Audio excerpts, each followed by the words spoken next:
Hello बच्चों, जैसे कि आप सब जान रहे हैं विद्यार्थी, बिहार बोर्ड कक्षा 9 एनसीईआरटी के मैथ को हम लोग पढ़ रहे हैं, जिसमें से विद्यार्थी हम लोगों ने 3 चैप्टर तक हम लोगों ने पढ़ रखा था और आज हम लोग पढ़ेंगे यहाँ पर अध्याय 4 है ना। और अध्याय 4 का नाम क्या है विद्यार्थी, यानी चैप्टर 4 का नाम क्या है? दो चर वाले रैखिक समीकरण। कितने चर वाले विद्यार्थी? दो चर वाले रैखिक समीकरण को आज हम लोग पढ़ेंगे विद्यार्थी, समझ रहे हैं ना। तो आज हमारा विद्यार्थी ना इंट्रोडक्शन क्लास होने वाला है, तो आप लोग बहुत धैर्य बना के रखे रहेंगे, क्योंकि कहा जाता है ना विद्यार्थी ना कि अगर घर बनाया जाए तो सबसे ज्यादा टाइम किस में लगता है विद्यार्थी? न्यू बनाने में टाइम लगता है ना, न्यू में ज्यादा टाइम लगता है और ज्यादा पैसा उसी में लगता है। तो कहने का मतलब होगा विद्यार्थी, तो कंसेप्ट एक ऐसा चीज है विद्यार्थी है ना, कंसेप्ट ऐसा चीज होता है जिसपे बहुत विशेष ध्यान से देखना पड़ता है। अगर कंसेप्ट एक बार समझ में आ गया विद्यार्थी ना, दिमाग में एक बार टच कर गया ना, दिमाग घुस गया ना, तो आप पूरा एक्सरसाइज बना के लेके चले जाएंगे। बात समझिए नहीं समझे ना? तो इसीलिए आप ना वीडियो को खूब विशेष ध्यान से देखेंगे ताकि आपको बहुत बेहतर तरह से क्लियर समझ में आ जाएगा ना। मैं आपसे वादा करता हूं वीडियो के लास्ट में विद्यार्थी ना आप है ना चैनल को सब्सक्राइब करके ही जाएंगे, क्योंकि आपको इतना जबरदस्त समझ में आ जाएगा।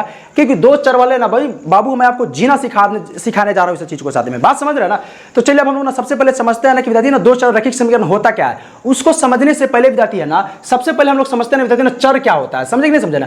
जिसका मान बदलता रहता है, या XYZ वाला को जो होते हैं ना, देखो बेटे, जो अल्फाबेट का जो लेटर होता है ना उसी को हम लोग चर कहते हैं। चर किसको कहते हैं? मैंने वेरिएबल किसे कहते हैं विद्यार्थी? यानी जिसका मान बदलता रहता है। जैसे कि मान लीजिए ABCDEFGHY, जैसे कि हमारे यहाँ पर X भी आ जाएगा, Y भी आ जाएगा, Z भी आ जाएगा, है ना। यानी ये सब होता है विद्यार्थी आपका चर होता है। चर क्या होता है विद्यार्थी? तो ABCD के अक्षर को हम लोग क्या बोलते हैं विद्यार्थी? लेटर्स को हम क्या बोलते हैं विद्यार्थी? चर बोलते हैं। अगर मैं बोलूंगा विद्यार्थी, क्या हम इसको नहीं बोल सकते जिसका मान बदलता रहता है? विद्यार्थी ये भी आपका करेक्ट है, कोई गलत बात नहीं है।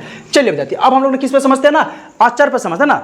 अचर क्या होता है विद्यार्थी ना? जैसे कि जिसका मान बदलता नहीं है। जैसे कि मान लीजिए 1 2 हो गया, चाहे आप अचर को भी है क्या बोल सकते हैं विद्यार्थी? तो आप संख्या भी बोल सकते हैं ना। गिनती माने संख्या को हम लोग क्या बोलते हैं विद्यार्थी? अगर आप देखेंगे तो संख्या को क्या बोलते हैं? संख्या को भी हम लोग ना विद्यार्थी ना अचर बोलते हैं। जैसे संख्या क्या होता है विद्यार्थी? 1 हो गया, 2 3 4 ऐसे अनंत तक चला जाएगा। बोलो जैसे अनो, अरे विद्यार्थी बोलिए। यानी संख्या जो होता है विद्यार्थी अनंत तक जाता है, लेकिन जो अंक होता है कितने होता है विद्यार्थी? तो अंक 10 होते हैं। कौन कौन? तो 0 1 2 3 4 5 6 7 8 9, यानी अंक 9 तक के होते हैं। 0 1 2 3 4 5 6 7 8 9, यानी कि अंक कितने होते हैं विद्यार्थी? अंक 10 होते हैं, लेकिन 0 से गिना जाता है 10 होते हैं विद्यार्थी। यानी कि अधिकतम अंक कितने होते हैं? 9 गया। न्यूनतम कितना हो गया विद्यार्थी? 0 हो जाता है। चलिए तो हम लोग ना हम अंक नहीं समझ रहे विद्यार्थी, हम लोग क्या समझ रहे विद्यार्थी? हम लोग समझ रहे विद्यार्थी ना चर और अचर। अचर क्या होता है विद्यार्थी? तो संख्या को हम लोग अचर बोलते हैं। चर क्या होता है? तो ABCD को हम लोग ना चर बोलते हैं। बोलिए इतना समझ में आ कि ना गया? तो यस सर समझ में आ गया, वेरी गुड। अब हम लोग समझते हैं ना विद्यार्थी, जो हमारा जो टॉपिक है, टॉपिक क्या है विद्यार्थी? दो चर वाले रैखिक समीकरण को समझेंगे विद्यार्थी। यहाँ पर देखिए हम लोगों ने जब विद्यार्थी दूसरा का चैप्टर में बहुपद यानी पॉलिनोमियल पढ़ा था, है ना। तो उसमें क्या तो बहुपद था, चर अचर वाला ही था, लेकिन वो बहुपद था। यानी बराबर क्या ना, कोई भी व्यंजन के था ना, बराबर में 0 नहीं देना होता था, लेकिन यहाँ पे हमको 0 देकर चला पड़ेगा तो समीकरण मेरा वही कहलाएगा। समझ में आ रहा है ना? तो कहने का मतलब विद्यार्थी ये हो गया, यहाँ पे रैखिक समीकरण क्या होगा, है ना। रैखिक समीकरण बताने से पहले ना विद्यार्थी मैं आपको, अच्छा ये सब आप लोग नोट करते रहिएगा विद्यार्थी ये सब, है ना। चलिए तो इसको बताने से पहले ना मैं आपको है ना एक अलग टॉपिक बता रहा हूँ, अलग चीज बता रहा हूँ। जैसे कि अगर मैं बोलूँ विद्यार्थी, जरा बात बताइए, यानी कि आधार क्या होता है? एक होता है आधार, है ना विद्यार्थी, और एक होता है घात, है ना। घात क्या है? पावर क्या है? जैसे मैं बोलूं कि 2x पे पावर 3, अगर मैं बोलूं विद्यार्थी इसमें घात कौन है, आधार कौन है, तो जब भी घात का बात आएगा ना विद्यार्थी, तो जो स्क्वायर में लगा रहता है, स्क्वायर का मतलब जो ऊपर में लगा रहता है, जो संख्या के जो ऊपर में जो दिया रहता है विद्यार्थी, उसी को हम लोग घात कहते हैं। इसी को हम लोग क्या कहते हैं विद्यार्थी? घात कहते हैं। अंग्रेजी में इसको ना पावर कहते हैं। क्या कहते हैं बच्चा मेरा? पावर कहते हैं। वेरी गुड, है ना। You are intelligent boy and girl भी। देखो तो कहने का मतलब हो गया ना विद्यार्थी ना 2x पे पावर क्यूब हो गया ये, तो पावर में क्या विद्यार्थी? यानी कि 3 हो गया। यानी जब घात होता है विद्यार्थी, हमेशा संख्या या चर या अचर के ऊपर दिया रहता है उसको हम लोग घात कहते हैं। अब जिसके ऊपर दिया रहता है, जो नीचे में रहता है, उसको हम लोग ना आधार कहते हैं। क्या कहते हैं विद्यार्थी? आधार कहते हैं। यानी अंग्रेजी में इसको ना बेस कहते हैं। ये तो आप लोगों को तो पहले से ही पता होगा ना। बोलिए जैसा नो, तो यस सर पहले से पता था, जो कि बहुत अच्छी बात है, आप लोग को पता था। तो यानी कि नीचे वाला को हम लोग क्या बोलते हैं विद्यार्थी? आधार बोलते हैं। ऊपर वाला क्या बोलते हैं विद्यार्थी? घात बोलते हैं। बात समझ नहीं समझे? यस सर समझ गए। देखिए विद्यार्थी अब हम लोग ना विद्यार्थी अब यहाँ पे समझते हैं। अगर मैं बोलूंगा इसका अधिकतम घात कितना है, तो बोलेंगे सर 3। देखिए विद्यार्थी अगर जो विद्यार्थी अगर मेरा पहले का वीडियो नहीं देखा, अगर सभी चैप्टर का वीडियो नहीं देखा तो देख लीजिए। यहाँ पे जो भी देखिए, यहाँ पे घात और आधार को ना कुछ शॉर्टकट में मैं बता दे रहा हूँ, क्योंकि यहाँ पे इन सबको नहीं बताती ना, मैं बहुत विस्तार से मैं पिछले वीडियो में मैं बताया हूँ, पिछले क्लास में मैंने बताया है। बात समझ समझे? तो इसलिए आप लोगों ने यहाँ पे धैर्य से समझ लीजिए थोड़ा सा, आने तो बाकी आप लोग पीछे वाला वीडियो देख सकते हैं। ये समझ विद्यार्थी? चलिए अच्छी बात है। अब हम लोग यहाँ पे समझते हैं विद्यार्थी, यहाँ पे ये कह रहा है कि रैखिक समीकरण क्या है, what is the linear equation.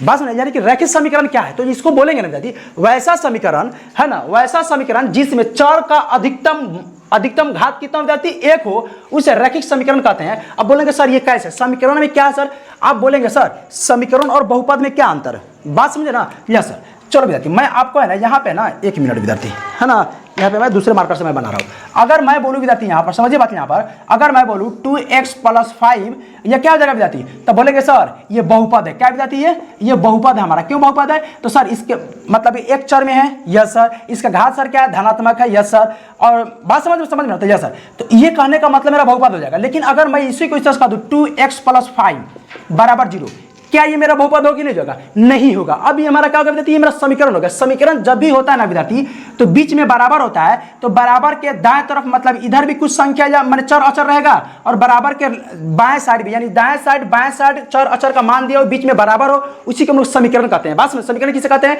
तो बराबर बीच में दिया हो, बराबर के दाएं तरफ भी कुछ चर अचर का मान दिया हो, अब बराबर के बाएं तरफ भी कुछ चर अचर का मान दिया हो, दोनों मिलता है तो विद्यार्थी क्या होता है विद्यार्थी, समीकरण कहलाता है। बोलिए समीकरण समझ में कि नहीं आ गया, जैसा समीकरण समझ में आ गया। बहुपद देखो, बहुपद में कभी भी बराबर के बाद में संख्या नहीं होती है ना, बराबर उसमें अंत में बराबर होता ही नहीं है, लेकिन इसमें बराबर होता है, तो इसलिए समीकरण हो गया, ये मेरा बहुपद होगा। बस बहुपद और समीकरण को पहचानने का तरीका यही है।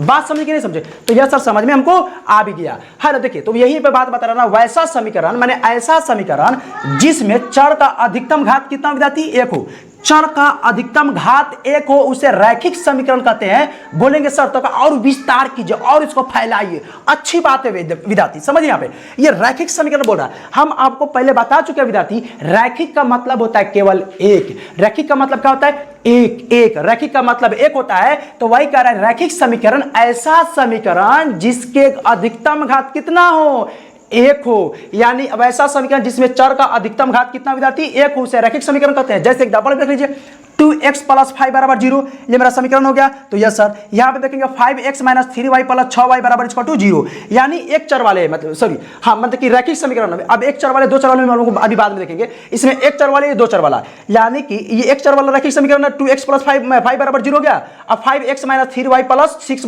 0 मतलब कि =0 में बराबर 0 हो जाएगा, यानी मेरा दो चर वाला एक चर वाला। अभी मैं इसको क्लियर करूँगा, एक चर वाला क्या होता है, दो चर वाला क्या होता है, मैं इसके प्रकार में अगले स्लाइड में आऊंगा, मैं अगले स्लाइड में बताऊंगा मैं आपको। लेकिन यहाँ पर समझिए इसका एग्जांपल क्या हो जाएगा, 2x + 5 = 0, 5x - 3y + 6 = 0, यानी ये भी मेरा एक चर वाला सॉरी रैखिक समीकरण है, ये भी मेरा रैखिक समीकरण है। बात इतना समझ में आ कि ना गया।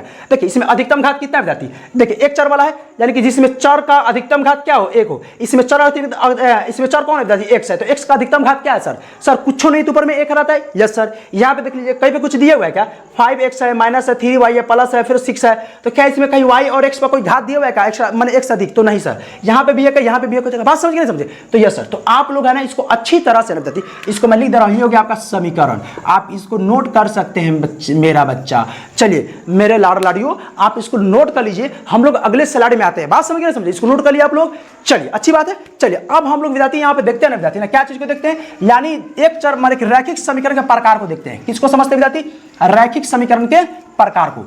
तो आप लोग है ना विद्यार्थी ना कॉपी कलम लेकर बैठा कीजिए, और जो भी मैं बताऊं है ना, जो भी मैं यहाँ पे लिखूं विद्यार्थी, तो आप लोग नोट करते रहिए। अगर मान लीजिए कि टाइम नहीं मिल रहा है कि हाँ नोट करने का, तो आप क्या कर सकते हैं विद्यार्थी, वीडियो को रुका के लिख लीजिए, क्योंकि ऑनलाइन तो चल नहीं रही है वीडियो, जिस वजह से आपको दिक्कत का सामना करना पड़ेगा। बात समझा ना, ये ऑनलाइन वाली वीडियो, तो आप वीडियो को रुका के देख सकते हैं, या तो स्क्रीन शॉट करके बाद में देख सकते हैं।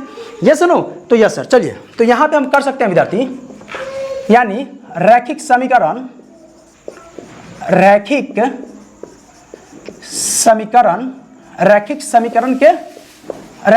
डाटा लिख देते हैं विद्यार्थी ना, रैखिक समीकरण ऐसे रैखिक समीकरण का प्रकार लिख लीजिए डाटा, रैखिक समीकरण के प्रकार। ये कितने प्रकार होता है विद्यार्थी, दो प्रकार का।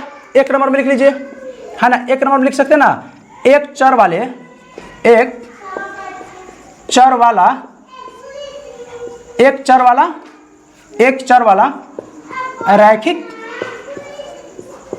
रैखिक समीकरण, एक चर वाला रैखिक समीकरण। दो नंबर में क्या लिखेंगे विद्यार्थी, आप लोग लिखेंगे दो चर वाला।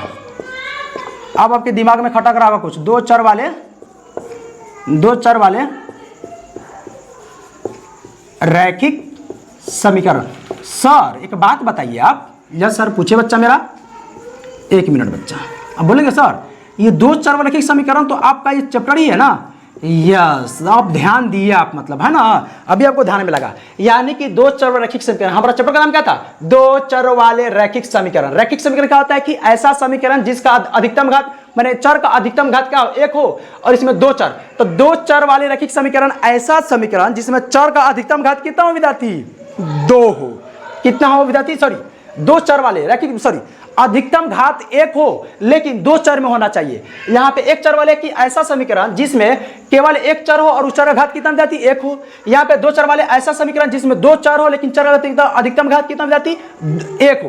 तो इसी को हम लोग दो चर रैखिक समीकरण, यानी कहने का मतलब मेरा चैप्टर का नाम है दो चर वाले रैखिक समीकरण विद्यार्थी, और हम लोग इसी को पढ़ेंगे, समझ में? यानी कि हम लोग दूसरा का पार्ट को पढ़ेंगे। बात समझ के समझे विद्यार्थी? तो यस सर, अगर आप चाहे विद्यार्थी तो इसका परिभाषा लिख सकते हैं यहां पर, है ना, एक चर वाले, एक चर वाला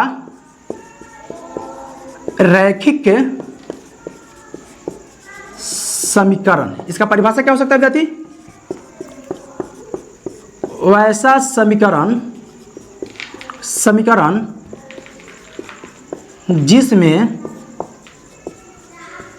केवल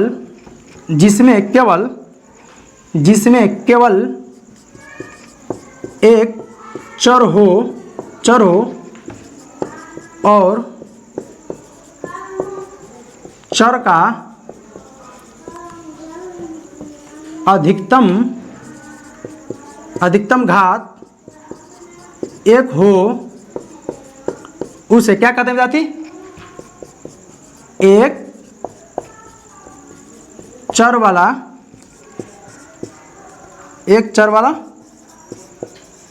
रैखिक समीकरण कहते हैं। बात समझ समझ रहे विद्यार्थी?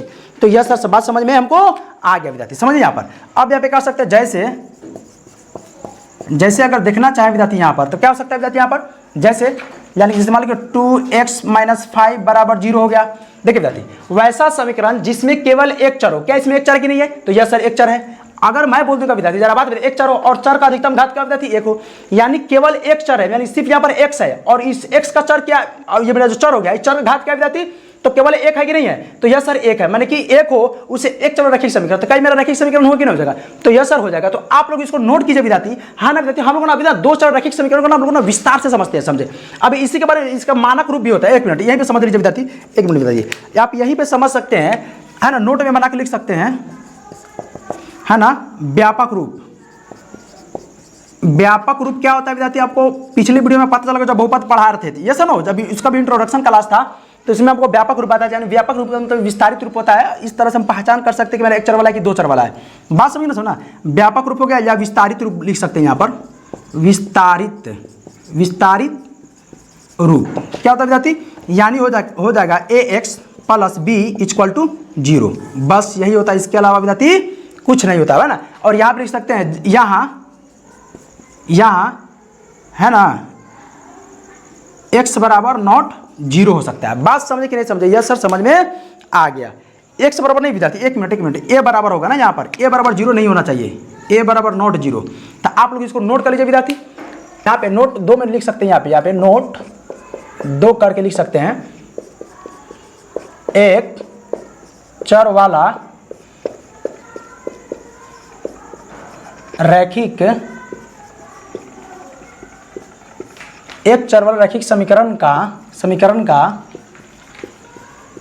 केवल एक हल होता है। आप कैसे एग्जांपल देख सकते हैं यहाँ पर, जैसे कि मान लीजिए 5x - 10 ले लीजिए बराबर 0 हो गया। क्या सबसे पहले देखेंगे क्या हमारा एक चर वाला रैखिक समीकरण है कि नहीं है? तो आप देखेंगे विद्यार्थी, तो आपको दिखेगा 5x हो गया, यानी चर का, इसमें चर कितना विद्यार्थी? देखेंगे सर चर एक ही है, मैंने एक चर वाले में चर कितना होना चाहिए? 1 होना चाहिए, तो चर 1 है। यस सर, रैखिक समीकरण भी होना चाहिए। रैखिक समीकरण का मतलब है कि अधिकतम घात 1 होनी चाहिए, तो इसका घात क्या है विद्यार्थी? 1 है, तो मेरा रैखिक समीकरण है। अब इसका एक हल कैसे हो सकता है विद्यार्थी, तो इसके बारे में हम लोग ना समझते हैं। देखिए, अगर मान लीजिए आप इसको जब हल करेंगे विद्यार्थी, जब इसको हल करेंगे तो कैसे लिखेंगे विद्यार्थी? यहाँ पर देखिए लिखिएगा 5x - 10 बराबर 0 हुआ कि नहीं हुआ? यस सर हो गया। तो ये मेरा अचर में है, तो अचर का अचर को एक साथ भेजेंगे तो यस सर, है ना। तो क्या होगा विद्यार्थी 0 + 10 हो गया, यस सर। तो 5x बराबर क्या होगा विद्यार्थी 10 हो गया, तो x बराबर क्या हो जाएगा 10/5 हो गया, क्योंकि ये गुना भी धरेगा तो भागा में हो जाएगा, कटेगा तो क्या होगा x बराबर क्या होगा विद्यार्थी 2 कि ना गया।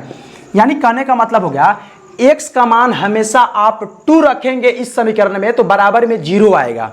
क्या होगा विद्यार्थी, देखिए जैसे कि मान लीजिए कि इसको जब जांच करेंगे विद्यार्थी, जब आप जांच करते हैं विद्यार्थी, देखिए जब इसका जांच करते हैं यानी कि 5x - 10 बराबर 0 है ना। अब x का मान क्या रखना है आपको विद्यार्थी, x का मान 2 रखना है, क्योंकि आपका x का मान 2 आया है ना।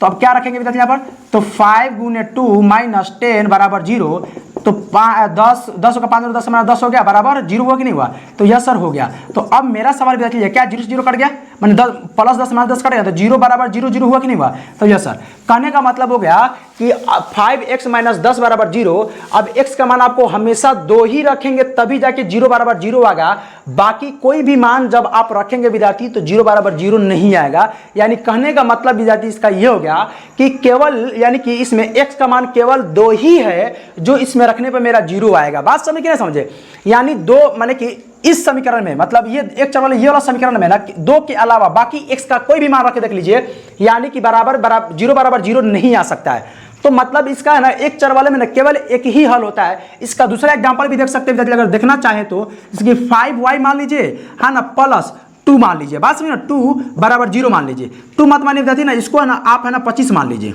बात समझे ना समझे, तो यस सर मान लीजिए। अब जब बनाएंगे तो कैसे बनाएंगे विद्यार्थी, तो 5y बराबर 0 अब -25 हो गई ना जाएगा, यस सर। तो 5y बराबर क्या हो गया -25 हो गया, तो यस सर। अब y बराबर क्या होगा -25 बटा क्या करेंगे 5 करेंगे, तो कटेगा तो क्या होगा, तो y बराबर क्या आ गया विद्यार्थी 5 × 25 यानी कि -5 आ कि ना आ गया, तो यस सर आ गया।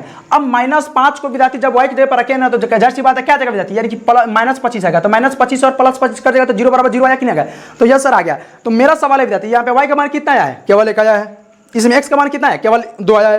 क्या यही x का मान यहाँ पर रखने पर ही तो मेरा 0 आ रहा था ना विद्यार्थी, तो यस सर। यहाँ पे जो मेरा -5 निकला इसमें भी y का मान रखने पर ही तो मेरा 0 आएगा ना विद्यार्थी, तो यस सर। तो इसीलिए कहा जाता है विद्यार्थी कि एक चर वाला रैखिक समीकरण का ना केवल एक हल होता है। कितना हल होता है विद्यार्थी, केवल एक हल होता है। तो ऑब्जेक्टिव क्वेश्चन में आपके आते हैं विद्यार्थी कि एक चर वाले समीकरण के, यानी देखिए एक चर वाला है ना, एक चर वाला रैखिक समीकरण का कितने हल होते हैं, तो केवल एक हल होते हैं। कितने हल होते हैं विद्यार्थी, केवल एक हल होते हैं। अगर इस तरह का क्वेश्चन लगा तो आप बना दीजिएगा, या कोई भी बच्चा आपसे पूछता है कि एक चर रैखिक समीकरण कितने हल होते हैं, तो बोलिएगा एक हल होते हैं, बोलिएगा कैसे, तो आप ये सभी कोई भी समीकरण ले लीजिएगा विद्यार्थी, आप उस पर बना दीजिएगा। विशेष ध्यान रखिएगा विद्यार्थी उस समीकरण एक चर वाला होना चाहिए। बात समझ ना समझे ना, तो उम्मीद करता हूं कि आप लोग बहुत बेहतर तरीके से समझे होंगे। जब समझे तो चैनल पे अगर आप नए हैं ना तो चैनल को सब्सक्राइब कीजिए। बात समझे ना, वीडियो को देखिए, अपने दोस्तों को दिखाइए और दोस्तों से सब्सक्राइब करवाइए। बात समझ कि आपकी पढ़ाई कैसे लग रही है विद्यार्थी, समझे कि नहीं समझे ना। चलिए तो आप लोग इसको बना लिए विद्यार्थी, नोट कर लिए है ना, चलिए अच्छी बात है। तो अब हम लोग देखते हैं विद्यार्थी दूसरा का प्रकार, यानी 2 चर वाले रैखिक समीकरण को। जब तक कि आप लोग इसको नोट कीजिए जल्दी फटाफट। एक चर वाले रैखिक समीकरण क्या है, तो आप क्या बोलेंगे, बोलेंगे सर ऐसा समीकरण जिसका एक चर हो और उस चर का घात क्या हो सर, केवल 1 हो, उसको एक चर रैखिक समीकरण कहते हैं। रैखिक समीकरण का केवल कितने हल हो सकते हैं विद्यार्थी, तो केवल एक हल हो सकते हैं। आपने एग्जांपल करके बता देना, डेट्स क्लियर। मैं बोलूंगा समीकरण किसे कहते हैं, है ना, तो सीधे बोलेंगे सर ऐसे बीजीय व्यंजक जिसके बराबर के दाएं तरफ भी संख्या हो, बाएं तरफ भी मैंने चार अचर मान कर दिया, चार अचर दिया हो, और बाएं तरफ दाएं तरफ दोनों तरफ, यानी कि वैसे बीजीय व्यंजक जिसके दोनों तरफ है ना बराबर के दोनों तरफ, मैंने दाएं और बाएं तरफ दोनों तरफ बीजीय आती है, यानी चार अचर का मान दिया, उसको क्या बोलते हैं, समीकरण बोलते हैं। बहुपद में क्या होता है विद्यार्थी, बहुपद में केवल विद्यार्थी कैसे दिया होगा, यानी क्या उसमें समीकरण आती बराबर देता है तो नहीं देता है, बस ना वो एक चर वाला रहता है। बोले यस नो, तो यस सर। अब हम लोग क्या बनाएंगे, तो विद्यार्थी अब हम लोग बनाएंगे यानी 2 चर वाले रैखिक समीकरण, जो आपका जो चैप्टर दिया हुआ है अब हम लोग इसको तोड़ेंगे। बात समझ में समझे, तो यस सर। अब इसमें क्या हो सकता है, यानी कि 2 चर वाले रैखिक समीकरण। तो सर इसका परिभाषा कैसे लिखेंगे, अरे कुछ नहीं, भाषा बहुत आसान है। उसमें क्या था ना कि ऐसा समीकरण जिसका केवल एक चर हो, इसमें लिखेंगे, इसमें 2 चर पहले से बोल रहा है, यानी कि ऐसा समीकरण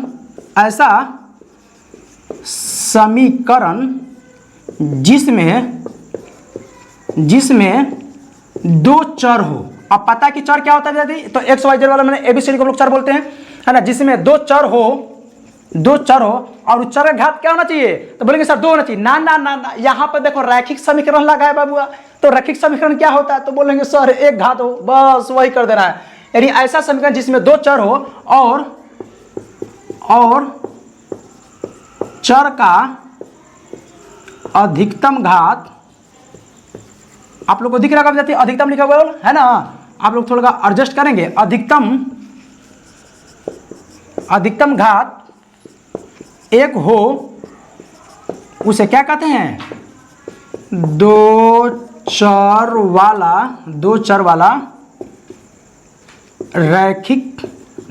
वाला रैखिक समीकरण कहते हैं, रैखिक समीकरण कहते हैं। बोलिए इतना समझ में कि नहीं? Yes sir. सर थोड़ा एग्जांपल लीजिए ना, जैसे तो यस सर। अरे बच्चा आप लोग कहे बरकत सर कामना करे, मतलब वही वाली बात हो गया ना कि दिया भी जल रहा है और आंधी भी चल रहा है, मतलब दिया भी जल रहा है। अरे ऐसा नहीं होने वाला विद्यार्थी। देखिए तो यहाँ पे लिख सकते हैं विद्यार्थी, जैसे कि मान लीजिए 2x माइनस 5y प्लस 7 = 0। बोलेंगे सर कैसे ले लिए सर? अरे विद्यार्थी देखो, ऐसा समीकरण जिसमें दो चर, यानी एक चर आपका x हो गया और दूसरा का चर आपका y हो गया, इसके अलावा कोई और चर है क्या बाबू? तो सर नहीं है। जब नहीं है तो कौन सा समीकरण कहलाएगा? तो सर दो चर वाला समीकरण कहलाएगा। सर देखिए ना, यहाँ पर एक चर, यहाँ पर एक चर, दो चर, यानी दो चर वाला हो जाएगा। फिर उसके बाद में यहाँ पे क्या देखेंगे विद्यार्थी, है ना, यहाँ पे देखेंगे और चर का अधिकतम घात कितना होना चाहिए विद्यार्थी? चर का अधिकतम घात है ना केवल एक होनी चाहिए। तो अब मैं आपसे पूछना चाह रहा हूं विद्यार्थी, जरा बात बताओ कि क्या जो मेरा x है यहाँ पर y है, इसका अधिकतम घात कितना है? तो आप क्या बोलेंगे? तो बोलेंगे सर यहाँ पर x है, यहाँ पर y है। Yes sir. इसका अधिकतम घात क्या हो सकता है? सर अगर आप यहाँ पर x लिखेंगे, यहाँ पर अगर इसका घात में माने पावर में कुछ नहीं है तो एक रहता है, तो यस सर आता है बिल्कुल। अगर y में अगर कुछ नहीं ऊपर में तो क्या एक है कि नहीं है? तो बिल्कुल है। तो मेरा सवाल विद्यार्थी यह है, तो क्या यहाँ पर एक मान सकते कि नहीं मान सकते? तो यस सर मान सकते हैं। तो बस हमको तो वही तो बताना था विद्यार्थी, वैसा समीकरण जिसमें दो चर हो, तो दो चर हो गया x और y, बहुत बढ़िया। चर का अधिकतम घात क्या हो जाती? एक हो, यहां पर भी एक है और यहां पर भी एक है, बहुत बढ़िया। उससे दो चर वाले रैखिक समीकरण कहते हैं, उसको दो चर वाले क्या कहते हैं विद्यार्थी? इसको दो चर वाले रैखिक समीकरण कहते हैं। बोलिए इतना समझ में कि ना गया? तो यस सर। एक दो और एग्जांपल, आप ढेर सारे एग्जांपल ले सकते हैं, आपके हाथ में है विद्यार्थी। खेत आपका है तो जब मन कर जब तोड़ के खा लीजिए कुछ भी, अगर जो चीज का खेत है, मतलब 5x पे पावर 1 माइनस, चाहे प्लस मान लीजिए 6y माइनस 6 बराबर 0, ये भी हो सकता है। या तीसरा का एग्जांपल ले सकते हैं आप इस तरह से ना, 2a माइनस 3b प्लस 4 बराबर 0, ये भी मान सकते हैं। ए बी आपका क्या विद्यार्थी? आपका बोलेंगे सर ये दोनों हमारा ए और बी क्या है विद्यार्थी? चर है। इसका अधिकतम घात कितना है सर? एक है। यहाँ पे भी तो एक है ना बबुआ, तो यस सर यहाँ पर भी है। बात आपको इतना समझ में आया कि नहीं आया? तो यस सर समझ में आ गया। अगर मैं बोलूंगा इसका व्यापक रूप क्या हो सकता है, तो आप क्या बताएंगे विद्यार्थी? अगर मैं बोलूं विद्यार्थी इसका व्यापक रूप बताने के लिए, तो आप क्या बताएंगे? बोलेंगे सर इसका व्यापक रूप हो सकता है, एक मिनट यहाँ पे लिख सकते हैं ना, व्यापक रूप। व्यापक रूप इसका हो सकता है विद्यार्थी ax plus by plus c बराबर 0, है ना विद्यार्थी? तो यस सर ये हो जाएगा। लेकिन यहाँ पे यहाँ a एंड b = नॉट 0 के बराबर भी होने चाहिए। बात समझ के नहीं समझे? तो यस सर। तो आप लोग इसका धड़ल्ले से नोट कर लीजिए, नोट कर लिए। अब हम लोग देखते हैं विद्यार्थी कि दो चर वाले रैखिक समीकरण के कितने हल होते हैं।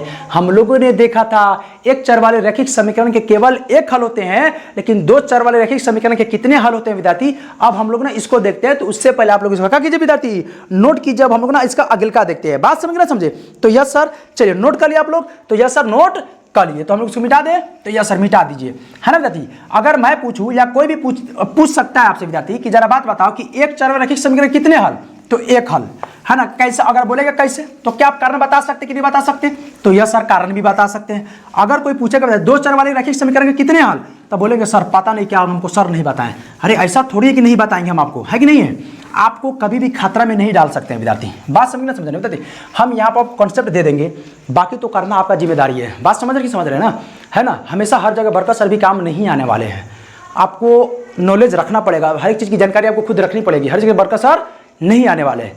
बात समझ समझे? चलिए तो अब हम लोग क्या देखते हैं विद्यार्थी, यहाँ पे ना दो चर वाले रैखिक समीकरण करना विद्यार्थी ना, दो चर वाले रैखिक समीकरण करना। हम लोग देखते हैं कितने हल हो सकते हैं। बात समझ समझे विद्यार्थी? चलिए यहाँ पे समझते हैं। यहाँ पे अगर समझा जाए दो चर वाले रैखिक समीकरण के, दो रैखिक समीकरण के दो चर वाले रैखिक समीकरण का अपरिमित रूप से अनेक हल हो सकते हैं। अब बोलेंगे सर कैसे, तो इसका मैं प्रूफ में बता रहा हूं। जैसे यहां पर कोई भी एग्जांपल मान सकते विद्यार्थी। देखिए विद्यार्थी, यहाँ पे ना बहुत सा थोड़ा कीड़ा मकोड़ा माने कि उड़ रहा है, समझ रहे हैं ना, तो थोड़ा आप लोग इसको इग्नोर कीजिएगा। बात समझे ना। देखिए बहुत सारा फतिंगा उतिंगा उड़ रहा है ना, मच्छर भी काट रहा है उसी तरह से, और ये उड़ भी रहा है, तो आप लोग उसको थोड़ा इग्नोर कीजिएगा और थोड़ा एडजस्ट कीजिएगा आप लोग। बात समझे ना। Yes sir. चलिए, तो अब यहाँ पे क्या कर सकते हैं, तो आप बोलिएगा सर पंखा क्यों नहीं चलाते। बाबू पंखा चलाएंगे ना तो माइक में ना घर घर की तरह आवाज आएगा, सर ना, यानी आवाज क्लियर आपके पास नहीं जा पाएगी, तो ये भी देखना पड़ता है ना। तो कहा जाता है ना कि कुछ पाने के लिए कुछ खोना पड़ता है, लेकिन मैं बोलता हूँ नहीं, कुछ पाने के लिए कुछ करना पड़ता है, और मैं कुछ कहती बहुत कुछ करना पड़ता है। बात समझे ना। तो वही मैं कर रहा हूँ कि पंखा बंद कर दे रहा हूँ, पसीना होगा चलेगा, कोई दिक्कत वाली बात नहीं है। अब यहाँ पे दो चर रैखिक समीकरण के अपरिमित रूप से अनेक हल हो सकते हैं। कैसे, इस्तेमाल को 2x + 3y है ना -6 = 0। चलिए विद्यार्थी, अब हम लोग इसको बनाते हैं। अगर मैं बोलूंगा विद्यार्थी, जरा बात बताओ, क्या ये मेरा दो चर रैखिक समीकरण है कि नहीं है, तो बोलेंगे यस सर ये मेरा दो चर रैखिक समीकरण है। अब ये कैसे है, तो बोलेंगे सर इसमें दो चर है, बहुत अच्छी बात है, इसका एक एक घात है, ये भी सही बात है, तो मेरा समीकरण हो जाएगा, दो चर रैखिक समीकरण हो जाएगा, तो यस सर। चलिए, अब इसमें कैसे मैं बता रहा हूँ विद्यार्थी। यहाँ पे जब आप बनाएंगे ना विद्यार्थी, तब कुछ ना कुछ तो मान रखना पड़ेगा, या तो x का मान रखना पड़ेगा या तो y का मान रखना पड़ेगा। बिना मान रखे क्या होने वाला है क्या विद्यार्थी, तो नहीं सर नहीं होने वाला। यानी कहने का मतलब विद्यार्थी हो गया, जब आप बनाएंगे ना विद्यार्थी दो चर वाले रैखिक समीकरण को जब भी बनाएंगे, तो आपको यहाँ पे ना एक सारणी बनानी पड़ेगी। क्या बनाना पड़ेगा विद्यार्थी, सारणी, मतलब बॉक्स बनाना पड़ेगा आपको, है ना। ऐसा आप एक बॉक्स बना लीजिए। अब बॉक्स बनाने के बीच में अगर चिन्ह खींच दीजिए, यहाँ पर ऊपर में x रख लीजिए, यहाँ पर y रख लीजिए। यस सर नो, तो यस सर। अब आपको विद्यार्थी या तो x का मान आपको रखना पड़ेगा, या तो कोई एक y का, यानी x और y का कोई में से, यानी दोनों चरों में से कोई एक चर का आपको मान रखना पड़ेगा, तब जाके आपको दो चर रैखिक समीकरण का आपको हल निकलेगा। यानी अपरिमित रूप से, यानी अनेक हल होते हैं, यानी बहुत सारा हल होते हैं विद्यार्थी, है ना। तो बहुत सारा हल कैसे होते हैं विद्यार्थी, इसके बारे में हम लोग समझेंगे। बात समझे नहीं समझे, अरे बोलिए विद्यार्थी नहीं, तो सर तो अपरिमित रूप से कितने हल हो सकते हैं, तो बहुत हल हो सकते हैं। कैसे, अब इसका साबित करके मैं बता रहा हूँ। मान लीजिए विद्यार्थी हम x का मान यहाँ पे 0 रखेंगे, अब y का मान क्या निकलेगा इसके बारे में ना समझते हैं। तो यहाँ पे क्या रखेंगे विद्यार्थी, हल करेंगे यहाँ पर, तो यस सर हल कर लीजिए। यानी कि 2x + 3y -6 = 0, और x का मान हम कितना रखेंगे विद्यार्थी, 0 रखेंगे। यस नो, तो हो गएगा 2x, है ना, सॉरी, तो यहाँ पर डाटा करेंगे 2 × 0 + 3y -6 = 0। Yes sir. अब करेंगे तो क्या क्या विद्यार्थी, 0 आ जाएगा, अब प्लस 3y बराबर क्या होगा 0 + 6 का मुँह से बगल भेज देंगे, तो क्या हो जाएगा विद्यार्थी, बोलिए। तो बोलेंगे सर अभी 3y हो गया, अब बराबर 6 हो गया, तो y बराबर क्या हो गया, ये गुना में हो जाएगा, ये गुना में इधर आ गया तो भागा में हो गया, कट जाएगा तो कितना आ गया विद्यार्थी, यानी कि y बराबर क्या आ गया, 2 आ गया, 3 दूना 6, 2 आ गया, तो y का मान कितना आ गया विद्यार्थी, 2 आ गया। यानी कहने का मतलब होगा विद्यार्थी हमने 0 अपने मन से माना। बोलेंगे सर ये 0 कौन सी बला है, कहाँ से आ गया, तो विद्यार्थी 0 कोई सी बला नहीं विद्यार्थी, हमने ये माना है। आप चाहे तो विद्यार्थी आप भी मान सकते हैं, यहाँ पे x का मान आप कुछ भी रख सकते हैं, आपके ऊपर डिपेंड करता है कि आप x का मान क्या रख रहे हैं। जब भी आप x का मान रखेंगे तो y का मान निकलेगा, y का मान भी आप रख सकते हैं, यहाँ पे y का भी मान रख सकते हैं, y का मान कुछ भी आप रखिएगा विद्यार्थी तो आपका x का मान निकलेगा। देखिए ना, जब यहाँ पे y का मान रखिएगा विद्यार्थी तो यहाँ पे x का मान निकल जाएगा। यस सर, जब x का मान रखेंगे तो y का मान निकल जाएगा। यानी हमने विद्यार्थी कि यहाँ पर हमने x का 0 मान रखा है तो y का मान 2 आ गया। तो अगर उसी तरह से विद्यार्थी अगर हम x का मान अगर 1 रखेंगे तो क्या y का मान मेरा निकलेगा, नहीं निकलेगा। तो चलो ट्राई मार के देख लेते हैं। मैं समीकरण क्या था, 2x + 3y, है ना, -6 = 0 था, तो 2 × x, माने x का मान क्या है, 1 है, तो 1 + 3y -6 = 0, तो गुना करेंगे 2 में x से गुना करेंगे तो क्या क्या सर 2 आ गया, प्लस है तो प्लस 3y -6 तो -6 = 0, तो -0। अब ये आपका देखिए, तो यहाँ पे हो जाएगा विद्यार्थी 1 मिनट यहाँ पे कर दीजिए, 2 + 3y, है ना, बराबर 6 + 0 + 6 हो जाएगा, तो 3y बराबर क्या होगा विद्यार्थी 6 - 2 हो जाएगा, क्योंकि ये प्लस में समीकरण थी, 2 आए तो समीकरण किस बगल जाएगा तो विद्यार्थी माइनस में हो जाएगा। तो y बराबर क्या होगा विद्यार्थी, 6 में से 2 घटेगा तो कितना बचेगा, 4 बचेगा, 4 बटा क्या होगा 3 हो गया। बोले इतना आपको समझ में तक y का मान क्या निकल गया, 4/3 निकल गया। यानी विद्यार्थी जब हम x का मान 1 रखे हैं तो y का मान मेरा क्या निकला है, 4/3 निकला है। बात समझ के ना समझे, तो यस सर आप y का मान कुछ भी फिर रख लीजिए, x का मान देखिए अभी यहाँ पे हम x का मान रखते आ रहा है तो x का मान कुछ भी रख सकते हैं क्या? हम डायरेक्ट यहाँ पे y का भी मान नहीं रख सकते? अरे मेरे बच्चा रख सकते हैं, कोई वाली बात नहीं है। तो यहाँ पे x देखो, यहाँ पर 1 रखें, यहाँ पे 2 रख लीजिए, है ना। हमको ज़्यादा लंबा लंबा मान नहीं रखना है, छोटा छोटा मान रखना है जिससे हमको संख्या रेखा पे ग्राफ बनाने में भी दिक्कत ना हो। हम लोग इसी का तो ग्राफ बनाते हैं। देखो जो दो चरवरैखिक समीकरण अपरिमित रूप से अनेकल है और हम लोग इसी का ही ग्राफ खींचते हैं बाबू, बात समझ ना समझे? तो यस सर, तो हम लोग दो चरवरैखिक समीकरण में क्या करेंगे बताइए, खाली ग्राफे ग्राफे खेलेंगे, बात समझे? तो यस सर, तो हो जाएगा 2x प्लस 3y माइनस 6 बराबर 0 होगा कि नहीं होगा? तो यस सर हो जाएगा। अब यहाँ पे क्या करेंगे विद्यार्थी तो यहाँ पे सर 2 गुने x का मान कितना है विद्यार्थी? x का मान मेरा 2 है, प्लस 3y बराबर माइनस 6 बराबर 0। तो क्या करें, यहाँ पे 4 हो गया, प्लस 3y माइनस 6 बराबर 0। यहाँ पे क्या हो सकता है विद्यार्थी? अब देखिए ये 6 को उधर भेजिए, 4 प्लस 3y बराबर 0 माइनस 6 हो तो क्या हो जाएगा विद्यार्थी? सॉरी प्लस 6 हो जाएगा। तो 4 प्लस 3y बराबर क्या हो गया? 6। तो यहाँ पे करेंगे 3y बराबर क्या हो गया? 6 माइनस 4 हो गया, है ना। तो y बराबर क्या हो जाएगा विद्यार्थी? 6 में 4 कटेगा तो 2/3 हो गया, है ना। तो y का मान क्या हो गया विद्यार्थी? 2/3 हो गया। तो देखिए यहाँ पे आप क्या रखें विद्यार्थी, यानी यहाँ पे आप रखें x का मान 2, तो y का मान कितना निकला है? 2/3 निकला है। यानी कहने का मतलब हो गया क्या, x का मान हम कुछ भी रखेंगे तो क्या y का मान भी कुछ भी आएगा कि नहीं आएगा? यस सर आएगा। क्या x का मान एक को रखने पर मेरा मतलब मेरा बराबर में 0 आएगा? तो नहीं विद्यार्थी, माने x का मान 0 रखिए, y का मान 2 रखिए, इसका समीकरण जब बनेंगे जब इसको जांच कीजिएगा विद्यार्थी क्या आएगा? 0 आएगा। यानी दोनों तरफ बराबर बराबर आ जाएगा। कहने का मेरा मतलब ये हो गया बच्चा, कहने का मतलब हो गया कि समीकरण के जैसे कि मान लीजिए 0 और x, 0 और 2 को यहाँ पे जब y में रखेंगे ना विद्यार्थी तो इसके मान के बराबर में मेरा 0 आ जाएगा। बात समझ ना समझे? तो यस सर आ जाएगा। तो कहने का मतलब हो गया कि इस तरह से देखो, तो 0 माने 0 1 2 3 4 5 और जितना अनंत संख्या भी रखना चाहते हैं विद्यार्थी रख सकते हैं, है ना। तो अनंत y का मान भी आएगा आपका। तो जितने x का मान रखेंगे उतने y का मान आएगा, चाहे जितने y का मान रखेंगे उतने x का मान आएगा। और दोनों को एक साथ चपकाएंगे, दोनों का ना यहाँ पे ना दोनों को ना फेंक के मारेंगे, x का मान और y का मान दोनों को फेंक के मारेंगे इस पे, तब जाके आपका 0 आने वाला है। ऐसा नहीं विद्यार्थी कि x का मान 0 रख दे और y के मान 2/3 रख दे तब मेरा आ जाएगा, तो ऐसा आने वाला नहीं है मेरे बच्चा। आज जब नहीं आएगा तो विद्यार्थी तो उसका क्या होगा? एक ही हल हो जाएगा। तो यस सर, तो जो अगर देखिए यहाँ पर x का मान 0 रखेंगे तो y का मान भी 2 रखना पड़ेगा उसी शर्त पे। अगर x का मान 1 रखेंगे तो y का मान आपको 4/3 रखना पड़ेगा। अगर x का मान 2 रखते हैं तो y का मान आपको 2/3 रखना पड़ेगा, तब जाकर आपको 0 आ गया। तब बोलिए, यानी कि दो चरवरैखिक समीकरण के अपरिमित रूप से अनेक हल होते हैं, यानी बहुत सारा हल होता है। अपरिमित रूप से यानी कि अनंत रूप से अनेक हल होते हैं, बात खत्म कीजिए, है ना। तो बोलिए आपको इतना समझ में कि नहीं? मैंने आपको जांच करके भी यहाँ पे बता दिया विद्यार्थी। बोलिए आपको इतना समझ आपको आया कि नहीं है? ये कंसेप्ट आपको क्लियर हुआ कि नहीं हुआ? यानी कि हम लोगों ने क्या पढ़ा विद्यार्थी, यानी कि हम लोगों ने कक्षा 9 कर एनसीईआरटी को पढ़ रहे विद्यार्थी, यानी ऑल एनसीईआरटी को, और दो चरवरैखिक समीकरण हम लोग पढ़ रहे विद्यार्थी। दो चरवरैखिक समीकरण विद्यार्थी है ना, कि हमने पहले सबसे पहले किसको परिभाषा किया था? रैखिक समीकरण क्या होता है, फिर उसके बाद में रैखिक समीकरण कितने प्रकार का होता है? 2 प्रकार का होता है, एक चरवरैखिक समीकरण, दो चरवरैखिक समीकरण। एक चरवरैखिक समीकरण किसे कहते हैं? कि ऐसा समीकरण जिसका ना एक चर हो और चर का घात क्या हो विद्यार्थी? केवल एक हो, उसको एक चरवरैखिक समीकरण कहते हैं। दो चरवरैखिक समीकरण उसका एक चरवरैखिक समीकरण का केवल एक हल होता है, आपने एग्जांपल करके बना दिया था। अब दो चरवरैखिक समीकरण क्या होता है ना? ऐसे समीकरण जिसका अधिक जिसमें 2 चर हो और उस चर का घात कितना विद्यार्थी? 1 हो, उसे दो चरवरैखिक समीकरण कहते हैं ना। दो चरवरैखिक समीकरण के अनेक हल हो सकते हैं विद्यार्थी। किस तरह से अनेक हल रहे विद्यार्थी आप ये देख सकते हैं विद्यार्थी। और एक मजे की बात बताओ विद्यार्थी, और दो चर वाले रैखिक समीकरण पर ही ग्राफ बनता है। देखिए अब इसी के ये देखो, इसी को हम लोग सारणी बोलते हैं विद्यार्थी। इसका बोलते हैं इसको ना, इसी को हम लोग ना सारणी बोलते हैं, सारणी। तो कहने का मतलब होगा ना, और इसी पे हम लोग का ग्राफ बनता है विद्यार्थी। बात समझे ना? तो चलिए अब हम लोग ना अगले की मतलब की है ना, अगले स्लाइड पे चलते हैं ना, आगे हम लोग ना देखते हैं विद्यार्थी है ना कि क्या होता है ना, यानी कि किस तरह से ना दो चर वाला रैखिक समीकरण का, यानी कि पहले एक चर वाला का खींचते हैं, फिर उसके बाद दो चर वाला का, एक चर वाला रैखिक समीकरण का भी ग्राफ आता है विद्यार्थी, है ना।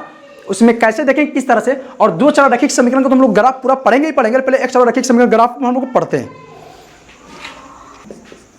एक चर वाला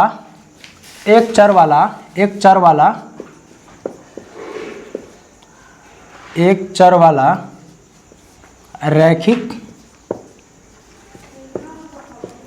समीकरण का ग्राफ बोलिए या आलेख बोलिए, समझ रहे हैं ना?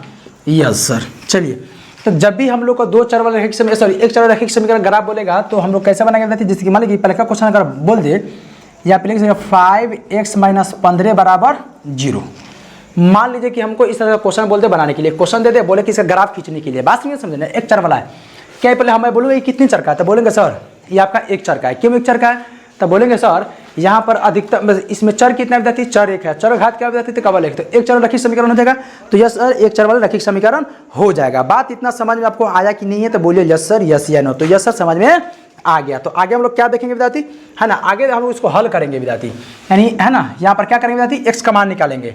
तो यहाँ पे लिखिए हल। तो यस सर 5x - 15 बराबर 0, यस नो। तो यस सर, एक मिनट विद्यार्थी, तो यहाँ पे 0 का यहाँ पे 0 देंगे, यस सर।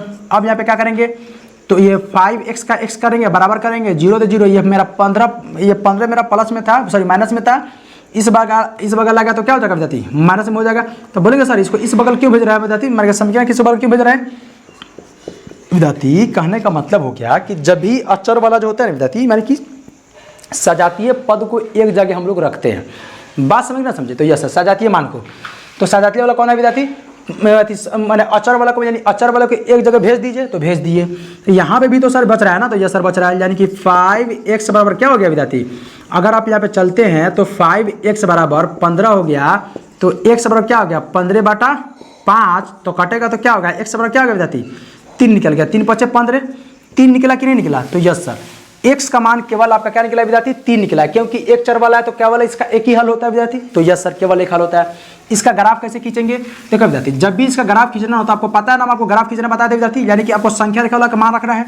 तो यस सर संख्या रखे वाला हमने एक मान रख लिया, यस सर। तो यस सर कोई दिक्कत वाली बात नहीं है, बस इतना बड़ा भी बनाने की आवश्यकता हम लोग को नहीं है ना विद्यार्थी। चलिए अगर मैं बोलूँगा विद्यार्थी, तो यहाँ पे हम लोग क्या लिखते हैं, तो आपको पता ना विद्यार्थी, यहाँ पे हम लोग x अक्ष लिखते हैं, है ना, x अक्ष। तब बोलेंगे कैसे सर, नहीं समझ में आया। अरे विद्यार्थी आप लोगों ने पिछला का वीडियो नहीं देखा, निर्देशांक ज्यामिति कोऑर्डिनेट ज्योमेट्री, वही है ना विद्यार्थी ना, यस सर वही है। तो बस आप लोग उस वीडियो को देख लीजिए आप लोग, है ना। हम लोग नीचे लोग ना x अक्ष बोलते हैं, इसको हम लोग ना y अक्ष बोलते हैं, क्या बोलते हैं विद्यार्थी, y अक्ष बोलते हैं, इसको हम लोग y डैश बोलते हैं, और यहाँ पर ना x डैश बोलते हैं ना विद्यार्थी। अगर ये किसी को ये वाला समझ में नहीं आ रहा है, ये आलेख समझ में नहीं आ रहा है, तो आप लोग पिछली वीडियो को देखिए, 3 पॉइंट मैंने तीसरा का चैप्टर का अध्याय तीसरा का विद्यार्थी ना, वो इंट्रोडक्शन क्लास देखिए, उसमें बहुत बेहतर से मैं समझाया हूँ। देखिए तो यह अब जरा बात बताइए, तो यहाँ पे ये मेरा जो मूल बिंदु हो गया, तो मूल बिंदु के दाएं तरफ क्या होता है विद्यार्थी, x अक्ष पे क्या होता है विद्यार्थी, सर प्लस होता है, +1 होता है ना, यस सर, +2 होता है, +3 होता है, +4 होता है, यस सर। यहाँ पर सर -1 -2 -3, इधर -1 -2 -3, +1 +2 +3 +4। बात इतना समझे कि नहीं समझे, तो यस सर समझ में आ गया। अब यहाँ पे विद्यार्थी हमको आलेख खींचना है, तो ऐसे बनाने के बाद अब देखिए कि x का मान कितना है, तो सर x का मान आपका यहाँ पर सर 3 है। x का मान कितना है विद्यार्थी, यहाँ पर x का मान 3 है। जब विद्यार्थी x का मान 3 है, तो देखिए ये प्लस में कि माइनस में, सर प्लस में, तो प्लस का x का मान मेरा यहाँ पर हो जाएगा। तो यस सर अब क्या करेंगे विद्यार्थी, यहाँ पर क्या करेंगे, आलेख खींच देंगे, माने इसी के समानांतर। देखिए विद्यार्थी का टेढ़ा, एक मिनट, सीधा नहीं हो पा रहा है क्योंकि यहाँ पर मैं स्केल से नहीं खींच रहा हूँ, तो सीधा नहीं हो पाएगा। तो मतलब आप इतना समझेंगे विद्यार्थी, हाँ इतना समझिए। तो अब जरा बात बताइए विद्यार्थी, यही हमारा आलेख हो गया, यानी कि हमारा क्या होगा विद्यार्थी, ये हमारा आलेख हो जाएगा। तो यानी लिख सकते हैं विद्यार्थी x बराबर क्या 3 हम लिख सकते हैं यहाँ पे, क्यों, क्योंकि यहाँ हमारा आलेख हो गया। जैसे x का मान 3 था तो हमने 3 पे डिनोट कर दिया, तो मेरा 3 हो गया। तो अब मेरा सवाल है ये विद्यार्थी कि जब मेरा x का मान 3 आया है, तो ये किसके समानांतर है, बोलिए। तब बोलेंगे सर ये y अक्ष के समानांतर। देखिए ना y अक्ष मेरा ये हो गया, ये वाला हो गया, तो ये सर ये वाला हो गया।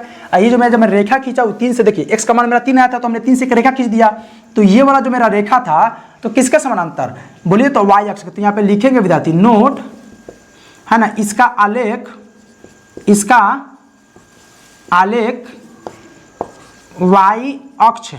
y अक्ष के समानांतर होगा।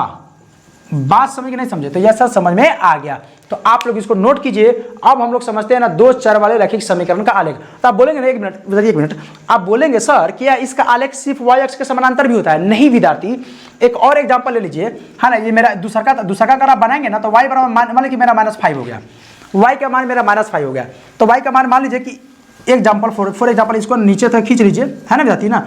आप दूसरा आलेख बना के खींचेंगे, समझ में रहा ना, ये मैं इसी पर मैं समझा रहा हूँ, है ना। देखिए अब यहाँ पे ना -4 -5 हो गया, यहाँ पर -6 हो जाएगा। तो यस सर, अब मैं बोलूँगा y का मान मेरा -5, तो y का मान मेरा -5 यहीं पर होगा ना विद्यार्थी। तो यस सर, ये इसका आलेख ऐसे ही जाएगा विद्यार्थी, मतलब इसका आलेख ये वाला जाएगा नहीं जाएगा, तो यस सर ये वाला जाएगा। जब ये वाला जाएगा तो अब ये वाला किसके समानांतर होगा, तो ये वाला हो जाएगा विद्यार्थी ना एक्स अक्ष के समानांतर। एक्स अक्ष के समानांतर हुआ कि नहीं हुआ, एक्स अक्ष के समानांतर, यानी कहने का मतलब होगा जैसा आपका माने कि जो समीकरण देगा ना विद्यार्थी, माने जैसा एक चर वाला समीकरण देगा ना विद्यार्थी, एक चर वाला रैखिक समीकरण, उसी के अनुसार विद्यार्थी उसका आलेख किसके समानांतर, वाई अक्ष के समानांतर होगा या वाई एक्स अक्ष के समानांतर होगा, उसी के अनुसार हमको खींचना पड़ेगा।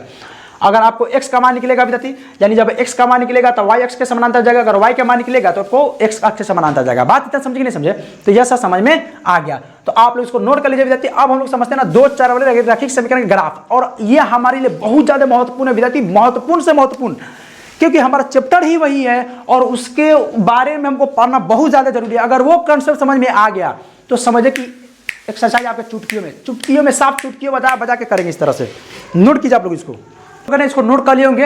अब हम लोग जानते हैं ना दो चर रैखिक समीकरण का ग्राफ के बारे में। हम लोगों ने कौन से समीकरण के बारे में समझा था विद्यार्थी, तो एक चर वाले रैखिक समीकरण का ग्राफ है ना विद्यार्थी। अब हम लोग समझते हैं ना दो चर वाले रैखिक समीकरण का ग्राफ। बात समझ रहे हैं विद्यार्थी ना, तो आप लोग बहुत ध्यान से समझेंगे, ध्यान से समझेंगे तो समझ में आएगा, ध्यान से नहीं समझेंगे तो फिर वीडियो को दोबारा देखने की आवश्यकता पड़ सकती है विद्यार्थी आपको, है ना। तो आप ध्यान से देखिए कि आपको दोबारा वीडियो को देखने की आवश्यकता होगा क्या हो विद्यार्थी ना हो, आप रिवीजन पे वो टाइम रिवीजन पे दे सकते हैं। बात समझे ना मेरे बच्चा। चलिए तो यहाँ पे ध्यान दीजिए आप बहुत बढ़िया से, है ना। और मेरे ऑफलाइन वाले बच्चे है ना, तो आप लोग भी थोड़ा बढ़िया से ध्यान दीजिए, बढ़िया से समझिए, क्योंकि आपके क्लास में भी समझा दिए गए। जब समझा दिए गए तो बनाना तो पड़ेगा, है ना। चलिए तो आप लोग ऑफलाइन वाले बच्चे भी बहुत ध्यान से समझेंगे, है ना। बात समझ, चाहे कोई भी आप कोचिंग में पढ़ सकते हो, कोई भी कोचिंग में पढ़ रहे हो, जब मेरी वीडियो जो देख रहे हो ना तो चैनल को सब्सक्राइब कीजिए। बात समझे कि नहीं समझे, और उसके बाद अपने दोस्तों से भी करवाइए ताकि हमारा सब्सक्राइबर बढ़े, है ना। और आप लोग हमारे सब्सक्राइबर नहीं विद्यार्थी, आप लोग हमारा परिवार है ना। आप लोग तो हमारा बच्चा है, बच्चा तू मेरा बच्चा है, बच्चा देखो तुम लोग बच्चा है हमारा। देखिए अब यहाँ पे क्या समझते हैं विद्यार्थी, दो चर वाले रैखिक समीकरण, दो चर वाले रैखिक समीकरण, दो चर वाले रैखिक समीकरण का ग्राफ यानी अलग कुछ भी बोल सकते हैं, यस नो। चलिए तो एक हम यहाँ पे क्वेश्चन लेते हैं विद्यार्थी, है ना। जैसे मान लीजिए x प्लस वाई बराबर 4 हमने क्वेश्चन ले लिया। तो आपको पता है कि सर दो चर रैखिक समीकरण का अपरिमित रूप से अनेक हल होता है, तो यस सर होता है। तो उसी के अनुसार क्या करेंगे सर, हम एक सारणी बनाएंगे। क्या बनाएंगे विद्यार्थी, एक सारणी बनाएंगे, एक बॉक्स बनाएंगे, और उस बॉक्स में विद्यार्थी ना कोई भी हम x का मान रखेंगे और y का मान ऑटोमेटिक निकलेगा, और उसके बाद में हम लोग उसमें रखेंगे और उसके एक आलेख खींचेंगे। बोलिए यस या नो, तो यस सर x और y। देखिए विद्यार्थी अब बोलेंगे सर यहाँ पे 3 बॉक्स क्यों खींचे, यहाँ पे एक बॉक्स भी तो खींच सकते हैं ना, मतलब खंड क्यों 3 बनाए। देखिए विद्यार्थी जब भी आप आलेख खींचे ना विद्यार्थी, जब भी आपको दो चर वाला रैखिक समीकरण दिया रहे विद्यार्थी, कभी भी जब आपको आलेख खींचना हो ना, है ना, तो हमेशा विद्यार्थी कम से कम x या y के कम से कम 2 मान आपको रखना पड़ेगा।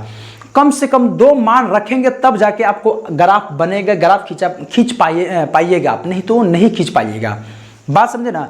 तो कम से कम ग्राफ खींचने के लिए विद्यार्थी हमको कितने मान चाहिए, कम से कम 2 मान चाहिए, यानी 1 मान 2 मान चाहिए। क्या 3 रख सकते हैं, रख सकते हैं। क्या 4 रख सकते हैं, रख सकते हैं। बाकी आपको जितना मन करे उतना रख लीजिए, तो ज़्यादा झमेला करने की आवश्यकता विद्यार्थी नहीं है। कम से कम कितना रखना चाहिए विद्यार्थी, कम से कम है ना विद्यार्थी ना, कम से कम 2, यानी कि दो चर रैखिक समीकरण में कम से कम माने कि मान कितना रखेंगे, कम से कम 2 रखेंगे।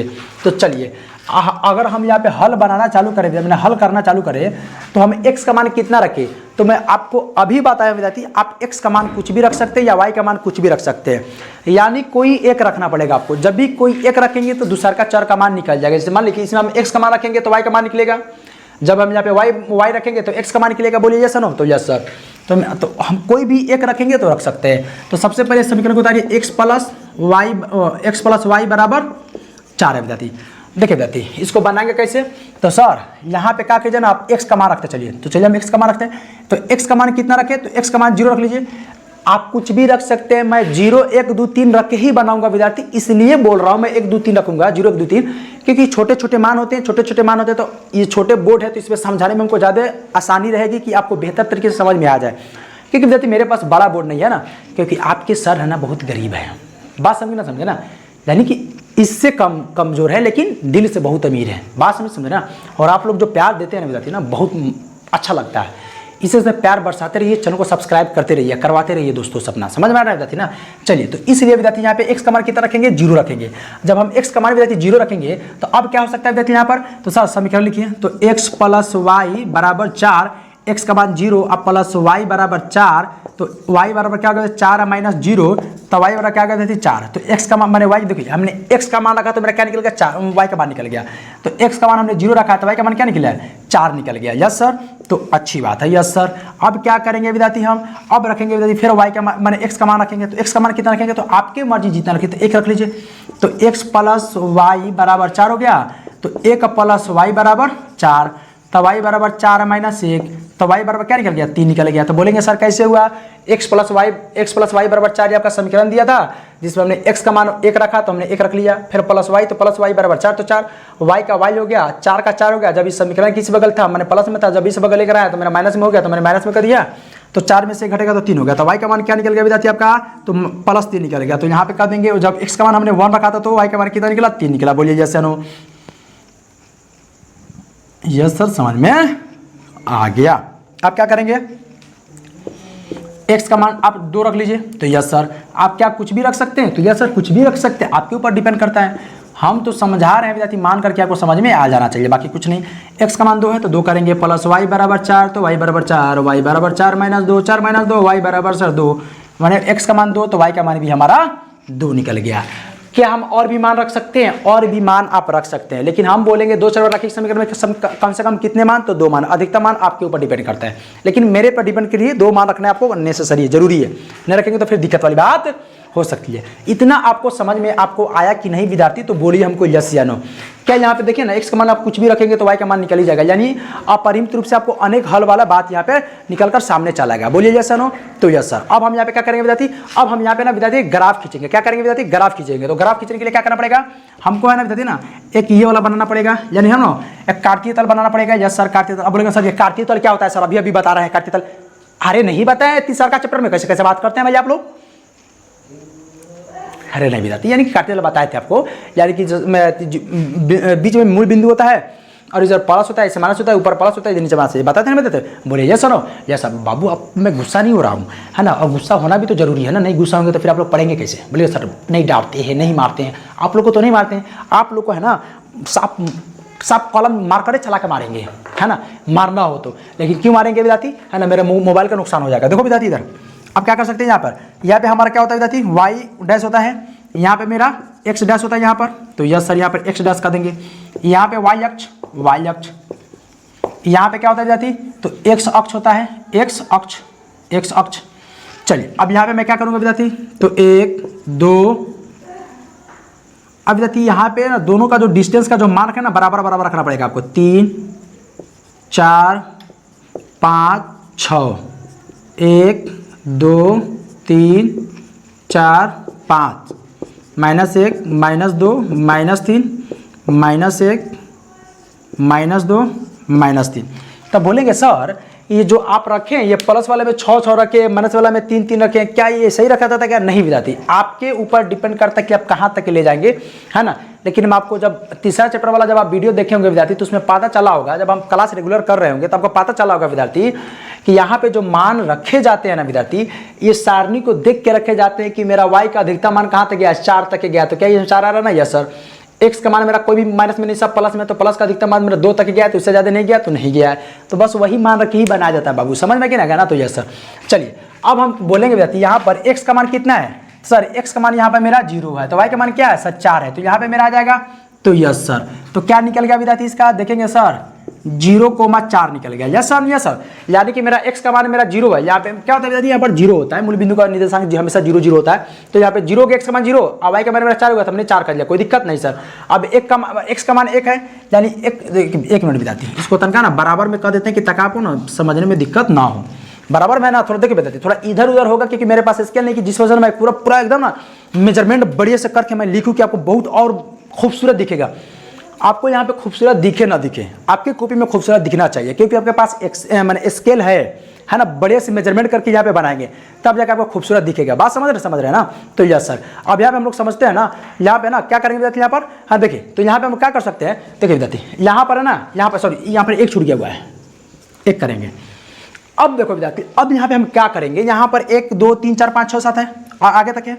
तो अब क्या करेंगे, मेरा x का मान मेरा 1 है तो मेरा ये वाला 1 हो गया, y का मान मेरा 3 है तो 3 देखिए, तो 1 और 3 है, जहाँ पे जाकर ना विद्यार्थी ना, तो लगभग मेरा यहाँ पर आएगा विद्यार्थी, कहाँ पर आएगा, 3 में तो साइड में कर दे रहा हूँ, है ना, लगभग कहाँ पर आएगा विद्यार्थी, मेरा यहाँ के आसपास आएगा। यस नो, तो यस सर।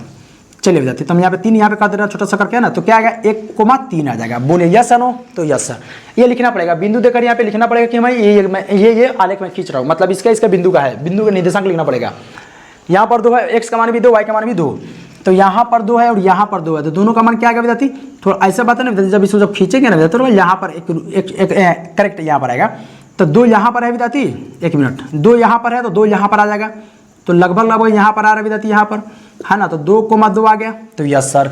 अब जब आप स्केल लाएंगे, देखिए विद्यार्थी मेरा 3, देखो 1 2 3 निर्देशांक था, क्या 3 पॉइंट मेरा बिंदु मिला कि नहीं मिला, 1 2 3 मिला कि नहीं मिला, जैसा मिल गया। अब क्या करेंगे विद्यार्थी, ये सब को ना आपस में एक दूसरे से हम मिला देंगे। बात समझ गए, समझ रहे हैं, तो यस सर समझ रहे हैं। यही आपका विद्यार्थी आलेख हो गया, और आप यहाँ पे लिख सकते हैं विद्यार्थी, यानी हम कौन सा समीकरण था हमारा, x प्लस वाई बराबर 4 था, यही हमारा समीकरण का आलेख हो गया। बोलिए इतना समझ में आया कि नहीं आया। जब भी आलेख खींचना हो विद्यार्थी, खूब धैर्य बना के रखेंगे। आप एक कार्तीय तल बनाएंगे, कार्तीय तल बनाने के बाद, पहले तो कार्तीय तल नहीं बनाना है आपको, सबसे पहले जो समीकरण देगा उस समीकरण पे ना x का मान रखेंगे तो y का मान निकलेगा, जब y का मान रखेंगे तो x का मान निकलेगा। कोई भी आप अपने मर्जी से कोई भी मान रखे बना सकते हैं। क्या हम एक ही मान 0 1 2 3 ही रखेंगे? अरे नहीं बाबू, आप कुछ भी रख सकते हैं। मैं बार बार बोल रहा हूं कि आप कुछ भी मान रख सकते हैं, आपके ऊपर डिपेंड करता है। ये कोई जरूरी नहीं है कि एक x का मान हम 0 1 2 3 ही रखेंगे तो मेरा मान आएगा, तो नहीं आएगा, ऐसा नहीं है। आप कुछ भी रख सकते हैं, लेकिन हाँ अगर 0 1 2 3 रखते हैं ना विद्यार्थी, तो ज्यादा संभावना होता है कि छोटा सा ग्राफ ही बन सकते हैं, यानी कि जो कार्तीय तल में ना ज्यादा 9 10 12 15 16 20 तक नहीं जाना पड़े, है ना। तो इसीलिए कोशिश किया जाता है कि जितना छोटा हो सके ना उतने छोटा हम जब मान रखेंगे ना, तो उतने हमारा छोटा y का मान आ जाएगा। जब y का मान होगा तो उतने बेहतर से हम क्या कर सकते हैं विद्यार्थी, बोलिए, ग्राफ और बेहतर से हमारा खींच सकते हैं, और बेहतर से हमको कम जगह में बेहतर हम काम कर सकेंगे। ये बात हो जाती है, समझे ना, समझे ना। इसीलिए ना कम मान रखा जाता है। तो अभी चाहे तो कम मान रख सकते हैं, नहीं मन करे तो ज्यादा रख लीजिए, आपके ऊपर डिपेंड करता है। तो सबसे पहले आप x का मान रखेंगे तो y का मान निकल जाएगा। फिर सारणी बना ले, कम से कम 2 मान रखना है, तो हमने 3 मान रखा बनाया है ना, 3 बिंदु रखे तो हमने बना दिए। यहाँ पे बनाने के बाद में ना मेरा ये मान निकल जाएगा, यानी कि 0 4 1 3 और 2 2। तो हमने आलेख खींचा, आलेख खींचने के बाद में क्या था, यानी x का मान मेरा 4 था, y का मान मेरा मान सॉरी x का मान मेरा 0 था, y का मान मेरा 4 था, तो x का मान मेरा यहाँ पर 0 था, y का मान मेरा 4 हो गया, तो यहाँ पे हमने कर दिया। तो 0,4 मेरा यहाँ पर हो जाएगा, तो मेरा बिंदु के ये वाला ये निकल जाएगा। दूसरा का देखेंगे 1,3 था, यानी x का मान मेरा 1 था, y का मान मेरा 3 था, तो मेरा 3 था, तो मेरा यहाँ पे कर दिया मैंने 1,3 कर दिया सर। फिर दूसरा का यानी y का मान सॉरी x का मान मेरा 2 था, y का मान भी 2 था, यानी दोनों का 2 2 था, तो x का मान मेरा 2, y का मान मेरा 2, तो दोनों को ले जाएंगे एक बिंदु पे यहाँ मिला देंगे, तो दोनों को मिलाने के बाद में मेरा एक आलेख खींच देंगे ना, यही मेरा ग्राफ होता है, ग्राफ खींच देंगे। तो किसका ग्राफ है विद्यार्थी, x प्लस वाई बराबर 4 का मेरा ग्राफ है। तो ये मेरा ग्राफ बनकर रेडी हो गया, और ये क्वेश्चन का विद्यार्थी मेरा ये आंसर बन गया। और विद्यार्थी एक मजे की बात बताओ विद्यार्थी, जब आप एग्जाम में ऐसे बनाएंगे ना, एकदम साफ सुथरा होकर जब ऐसे बनाएंगे ना विद्यार्थी ना, तो सब 5 नंबर मिलेगा। ये सब 5 नंबर वाला में आता है। बात समझे ना।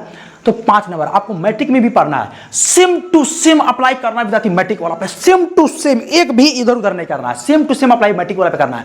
और मैट्रिक वाला में तो धड़ल्ले 5 नंबर मिलता है। बात समझे ना। तो यहाँ पर बहुत बारीकी से पढ़िए। मैं है ना दोनों को ना कनेक्ट करके पढ़ाता हूँ, समझ गए ना। मेरे पास बहुत सारा पब्लिकेशन किताब है, समझ ना, तो सबको पढ़ता हूँ, सब एक साथ मिक्स करता हूँ, बहुत सारे क्वेश्चन मिलाता हूँ और तब डालता हूँ कि बच्चे को डाउट नहीं होना चाहिए। बात में किरण पब्लिकेशन को गया, आलोक पब्लिकेशन, केसी सिन्हा साहब को गए, बहुत सारे ऐसे मैंने पब्लिशर है ना, तो इस सभी लोगों का ना लेखक है ना बहुत बड़े थी, जैसे मान लो कि केसी सिन्हा, तो केसी सिन्हा कोई मोहताज नहीं जाती, क्योंकि इनके मैथ जो है ना बहुत फेमस मैथ है और सब लोग बच्चे बनाते भी है केसी सिन्हा का, खास तौर पर मैट्रिक में। तो हम 9th में भी इसका इस्तेमाल करते हैं कि बच्चे को समझ में नहीं, सॉरी समझ में आ जाना चाहिए, समझ में मैंने दिक्कत नहीं होनी चाहिए, इस टाइप से बात समझ नहीं हो जाती। तो आप लोग इसको नोट कीजिए, फिर हम लोग ना इसका अगले का क्वेश्चन हम लोग बनाते हैं। नोट कर लीजिए आप लोग, यहाँ पे समझ में आ गया होगा, है ना। तो अभी हम लोग ना दूसरा का क्वेश्चन बनाते हैं, यानी कि हम लोग क्या बना रहे हैं, इंट्रोडक्शन क्लास में देती है ना, हम लोग ग्राफ बनाना आपको सिखा रहे हैं। पहला क्वेश्चन बना के हमने सिखा दिया, अभी यहाँ पे दूसरा क्वेश्चन रखा हम लोग समझाते हैं आपको, ठीक है। चलिए जाती है, तो हम लोग इसको मिटाते हैं। बोलिए आपको समझ में ग्राफ आया कि नहीं बताती, कैसे ग्राफ बनाया जाता है। आपको ना बताती ना मैट्रिक में भी बनाना पड़ेगा, जहां जहां अब इससे अगले क्लास में जहां जहां पढ़ेंगे ना विद्यार्थी, तो वहां आपको ग्राफ बनाना पड़ेगा। यहाँ पे 8वीं क्लास में इसका ग्राफ नहीं बनाया गया होगा आपके लिए, है ना। सर लोग नहीं सिखाए होंगे इसका ग्राफ बनाना, क्योंकि इसमें दूसरा माने दूसरी तरह से ग्राफ होता है, यहाँ पे दूसरी तरह से ग्राफ है ना दादी। और यही ग्राफ आपको हमेशा काम आने वाला है, तो इसको बहुत बारीकी से समझेंगे कि मैट्रिक में भी कोई दिक्कत वाली बात ना हो जाए कि हाँ कि हम पढ़े थे लेकिन नहीं बन पा रहे हैं, नहीं विद्यार्थी। यहाँ पे एकदम साफ दिमाग में खोपड़ी में घुसा देना है ना। चलिए, तो यहाँ पे क्वेश्चन डाल दीजिए।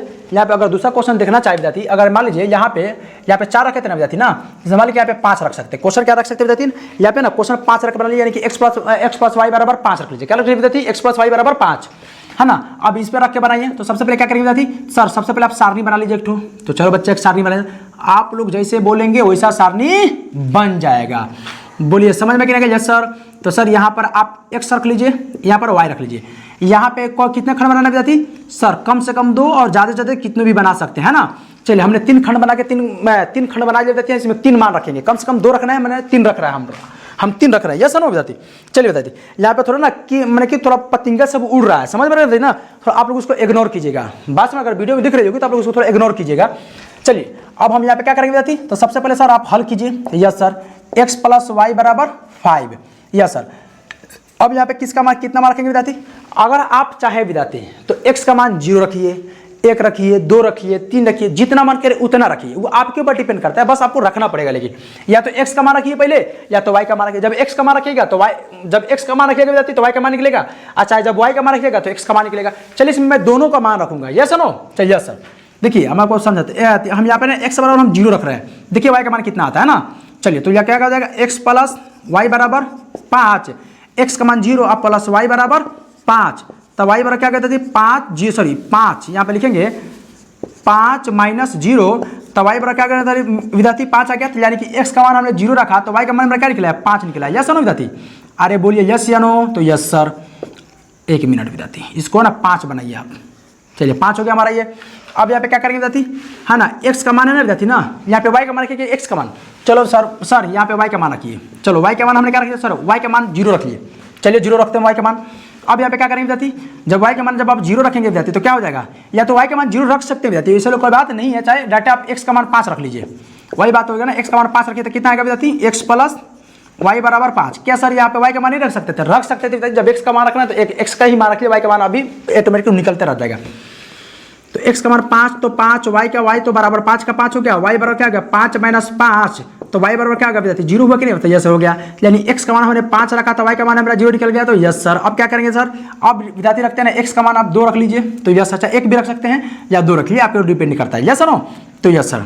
तो क्या हो जाएगा विद्यार्थी, तो हो जाएगा x प्लस वाई बराबर 5, तो y बराबर क्या होगा, सॉरी 1 मिनट, यहाँ पे हो जाएगा 2 प्लस वाई बराबर 5, तो y बराबर क्या होगा विद्यार्थी 5 का 5 है, जब समीकरण किस बगल ये 2 है तो इस बगल आएगा तो क्या होगा, मतलब बाएं तरफ है, जब दाएं तरफ लेकर आएंगे तो मेरा माइनस में हो जाएगा, तो y बराबर 3 है ना। तो ये क्या निकल गया विद्यार्थी, यानी कि 2 रखे, जब x का मान 2 रखे तो y का मान मेरा 3 निकलेगा। बोले यस या नो सर, तो यस सर। अब क्या करेंगे, यानी करेंगे सर, अब बढ़िया से ग्राफ खींच लीजिए। तो ग्राफ खींचने के लिए क्या करना पड़ेगा विद्यार्थी, तो सर सबसे पहले आपको ना बढ़िया एक कार्तीय तल आलेख मन की ना कार्तीय तल बनाना पड़ेगा, तो यस सर, है ना। आप लोग जब ग्राफ बनाएंगे विद्यार्थी ना सीधा बनाएंगे, हमसे ये टेढ़ा हो जा रहा है, इसलिए टेढ़ा हो रहा है विद्यार्थी, क्योंकि हम यहाँ पे ना बोर्ड पे बना रहे हैं, है ना। जब बोर्ड पे बनाते हैं तो क्या होगा विद्यार्थी, यहाँ पे टेढ़ा बन ही जाता है, समझ में ना, कि सीधा रेखा खिंचाता नहीं है, समझ में ना, क्योंकि ये वाले बोर्ड पे ना बहुत स्मूथली चलता है मार्कर, जब स्मूथली चलता नहीं विद्यार्थी ना, तो इसलिए ना यहाँ पे ना सीधा रेखा नहीं खिंचा पाता। यहाँ पे एक्स डैश हो गया, यहाँ पर एक्स अक्ष हो गया, यहाँ पर x अक्ष समझिए विद्यार्थी, 1 मिनट। यहाँ पे अधिकतम मान x का कितना दिया हुआ है, 5 तक दिया हुआ है ना, यस सर। x अक्ष, यहाँ पर y अक्ष, यहाँ पर कितना आएगा विद्यार्थी, यहाँ पे y का मान y डैश हो गया, यस सर। तो यहाँ पर 1 2 3 4 5 6, यानी कि बहुत बारीकी से आपको ये मान रखना पड़ेगा, दोनों को सबको मेजर करके रखना पड़ेगा कि यहाँ मान कि यहाँ पे ना आप 0.5 सेंटीमीटर रख रहे हैं तो 0.5 0.5 0.5 0.5 0.5 सबका एकदम बराबर बराबर इक्वल आपको रखना पड़ेगा यहाँ पर मान। बात समझ रहे हैं ना? Yes sir. जो मान इधर रखेंगे तो वही मान यहाँ पे भी रखना पड़ेगा -1 करके। अरे बोलिए यस सर। तो यस सर, भले मेरा थोड़ा ऊपर नीचे हो जा रहा है, क्यों हो रहा है? क्योंकि हम मतलब यहाँ पे ना थोड़ा मतलब ऐसे बना रहे कि यहाँ पे ना मेजरमेंट सही से नहीं कर पाएंगे, क्योंकि मेरे पास स्केल नहीं है, उतना बड़ा स्केल भी नहीं है कि हम सही से मेजरमेंट करके यहाँ पे हम बना सकते हैं। समझ में ना? तो आपको यहाँ पे समझना है, बाकी कॉपी पे खूब बेहतर से बनाना है कि ताकि आप जब दोबारा देखेंगे तो एकदम साफ दिल गार्डन गार्डन आपका हो जाना चाहिए कि हमने ये बनाया है। बात समझ के नहीं समझे? तो यस सर। चलिए, तो यहाँ पर -2 -3 करेंगे विद्यार्थी। तो यस सर। अब चलिए यहाँ पे ग्राफ पे सजाइए। सबसे पहले यहाँ पे x का मान कितना है सर? 0 है। यहाँ पे 0 आता है विद्यार्थी। Yes sir. x का मान 0, y का मान मेरा 5, तो x का मान मेरा 0, y का मान मेरा 5 + 5 है, तो मेरा यहाँ पर आ गया। तो यस सर, यहाँ पर यानी कि 0,5 आ जाएगा। तो यस सर। अब देखेंगे y का सॉरी x का मान मेरा 5 और y का मान मेरा 0 है ना, तो यानी x का मान मेरा 5 y का मान मेरा 0, तो ये मेरा यहीं पे बिंदु आ जाएगा। तो यस सर, यहीं पे आ जाएगा 0 नहीं 5,0 हो जाएगा ना, 5,0। तो यस सर। फिर करेंगे सर y मैंने x का मान 2 और y का मान 3, x का मान मेरा 2 y का मान मेरा 3, तो लगभग लगभग विद्यार्थी मेरा इसके आसपास आएगा, है ना विद्यार्थी, यानी कि इसके पास आएगा। समझ में? यानी कि 2,3 हो जाएगा। अब क्या करेंगे विद्यार्थी, जब ये ग्राफ खींचेंगे ना विद्यार्थी, 1 मिनट विद्यार्थी, सीधा हो रहा है ना? ये सीधा हो रहा है कि नहीं हो रहा है? 1 मिनट विद्यार्थी, जब सीधा नहीं हो रहा है ना तो सीधा करेंगे आप इसको, जब इसको सीधा बनाएंगे तो इसी के आसपास कुछ समथिंग आएगा। जब करेंगे विद्यार्थी तो इस तरह से ना आपका ये ग्राफ निकल जाएगा। बात समझे ना? तो यस सर, ये वाला बात है ना, निकल जाएगा। तो कहने का मतलब होगा ना, ये आपका ना आलेख हो जाएगा, यानी कि ये आपका आलेख हो गया। लिखना चाहते तो यहीं पे लिख सकते हैं। किसका आलेख था विद्यार्थी? x + y = 5, यानी जो समीकरण का आप आलेख खींचेंगे तो ऐसा आलेख खींच के और उस पर ये मान दर्शाना पड़ेगा। जो समीकरण जो लिखे थे विद्यार्थी उसको लिखना पड़ेगा, जैसे x + y = 5, आपको इस तरह से लिखना पड़ेगा। जैसा सेम टू सेम किया हूँ विद्यार्थी, इस तरह से आपको करना पड़ेगा, तब जाके आपको 5 नंबर मिलेंगे एग्जाम में। अगर इस तरह से नहीं करेंगे विद्यार्थी तो नहीं मिलेगा, तो फिर बाद में है ना पछताने से कोई फायदा वाली बात नहीं है, फायदा नहीं होने वाली है। तो इसलिए विद्यार्थी आप लोग इसको नोट कीजिए, है ना विद्यार्थी। अब हम लोग मिलते हैं विद्यार्थी ना इसके तीसरे माने के ना इसके अगले के क्लास में प्रश्नावली के साथ, यानी कि प्रश्नावली 4.1 के साथ मिलता है विद्यार्थी। और उसमें आपका ढेर सारा क्वेश्चन है। कितना क्वेश्चन है विद्यार्थी? लगभग प्रश्नावली में ना ज़्यादा नहीं विद्यार्थी, मात्र 2 क्वेश्चन है ना, उसमें मान रख के बनाना है। तो हम लोग अगले वीडियो में बनाएंगे उसको, है ना। फिर 4.2 है, यानी अब अगले का जो क्वेश्चन है, जो एक्सरसाइज है ना, छोटी छोटी क्वेश्चन है, जल्दीबाजी में बन जाएगा, है ना। लेकिन आप लोग को ग्राफ बनाने आया कि नहीं आया विद्यार्थी, है ना। मैं आपको एक क्वेश्चन दे देता हूँ विद्यार्थी, आप लोग ना होमवर्क करके लेकर आएंगे, है ना। मैं आपको एक क्वेश्चन देता हूँ विद्यार्थी, क्या विद्यार्थी, यानी कि ये होमवर्क है, आप लोग इसका ग्राफ खींचेंगे। x - y = 3, इसका आप लोग ग्राफ खींचेंगे विद्यार्थी, इसका आलेख खींचेंगे, मतलब x का और y मैंने x का मान रखेंगे तो y का मान निकल जाएगा, और इस आधार पर आप लोग बनाएंगे। ये आपका होमवर्क रहेगा। बात समझ रहे हैं? तो चलिए विद्यार्थी, अब हम लोग मिलते हैं ना एक्सरसाइज के साथ, यानी प्रश्नावली 4.1 के साथ। तब तक के लिए आज इतना ही रहने देते हैं। जय हिंद, जय भारत। आप लोग पढ़ाई जारी रखिए, मेहनत करते रहिए, रिवीजन करते रहिए, वीडियो को पूरा देखते रहिए। चैनल पर अगर नए हैं तो चैनल को सब्सक्राइब कीजिए विद्यार्थी, है ना। और खूब ईमानदारी से पढ़िए, मेहनत कीजिए, है कि नहीं है। अपने आप से वादा कीजिए कि मुझे पढ़ना है, दूसरों को दिखा के नहीं, अपने आप से वादा रहनी चाहिए कि मैं पढ़ना, हमको पढ़ना है तो पढ़ना है, चाहे कैसे भी पढ़ना है। आज पढ़े कल देख जाती, कोई बच्चा ना आज पे काम को कल टाल देता है, परसों टाल देता है ना, वो कभी नहीं होता है। ये कहावत सुन के नहीं ना, जिसने किया कल दिन गया टल, जिसने किया परसों बीत गया वर्षों, जिसने किया आज उसने किया राज। तो वही बात है विद्यार्थी, अगर दुनिया पे राज करना चाहते हैं ना तो आपको आज मेहनत करनी पड़ेगी, गधा की तरह मेहनत करना पड़ेगा। बात समझे ना। तो इसीलिए विद्यार्थी मेहनत के लिए खूब दबा के मेहनत कीजिए, ताकि आपका रिजल्ट एकदम शानदार हो। बात समझे? चलिए, तब तक मिलते हैं हम लोग दूसरी वीडियो में। तब तक के लिए जय हिंद, जय भारत।